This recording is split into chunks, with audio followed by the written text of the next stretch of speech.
Today's video is for you guys out there that think you need to spend years developing some complex game in order to make any type of profit. I'm going to show you how a simple mobile game is generating around $100,000 per year in profit, and how you can take these principles and apply them to your next projects. It's not only going to save you time and money, but it's going to fast track your progress to financial success. There's a crazy misconception in the indie game dev community that you need to sacrifice years out of your life and create complex projects that will drain all your money in your bank account and your whole soul. And most of the time those ambitious projects end up failing and the devs become very bitter and it just kills your motivation. So I'm here to show you that that's not always the case, especially if you're starting out and you don't have much experience. As was the case when I first started out, I had to learn and create simple projects, but at the same time I still applied a business mindset to what I was doing and I was able to make money. And now I have my own indie game studio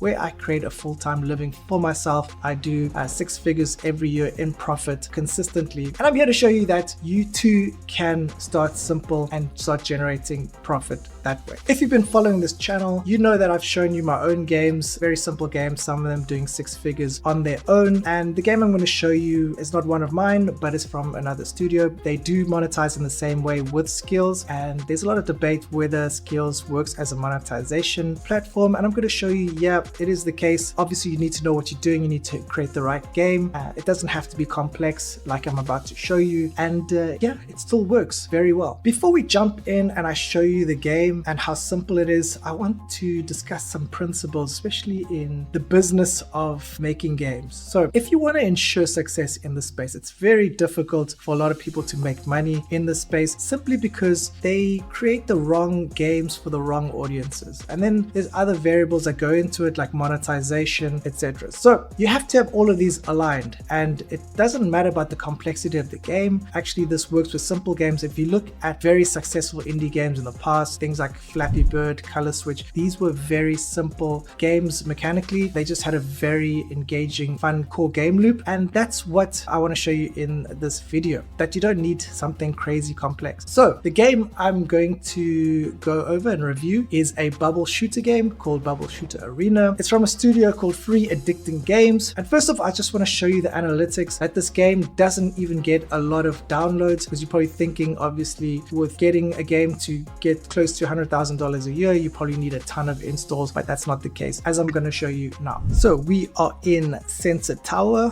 one of my favorite free tools to use for analysis. So you can see here Bubble Shooter Arena by Free Addicting Games. They have other games in their portfolio, but choosing just to focus on this one. So you can see last month they got less than 5,000 installs, and revenue, they won't show the revenue here because Sensor Tower only shows in-app purchases. They don't show other revenue sources like from ads or from other platforms like Skillz, but I will show you in a second. And yeah, you can see that they're not running any paid advertising, because if they were, it would show up here.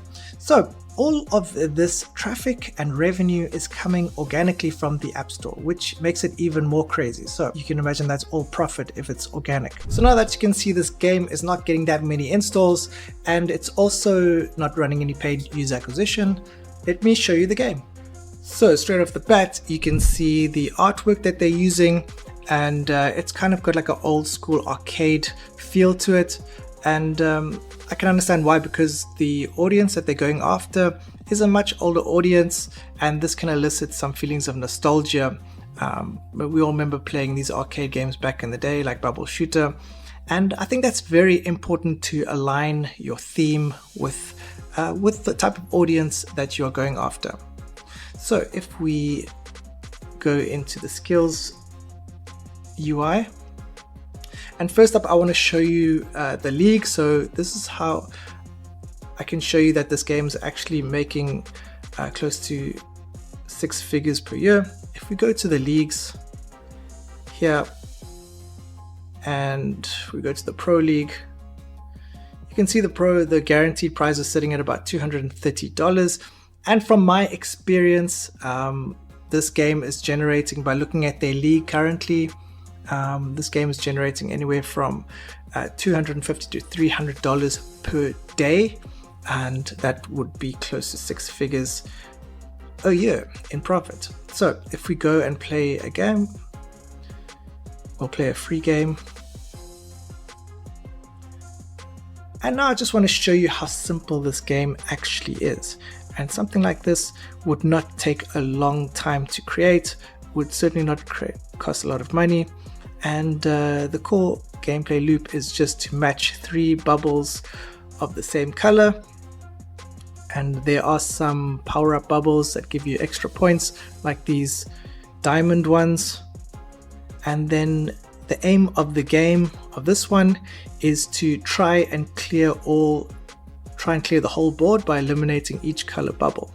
And you can do that by clearing each color individually. So once there are no more bubbles of that color on the board, then they will stop reappearing at the bottom, and then you can slowly start to clear them all. So it does have some underlying strategy.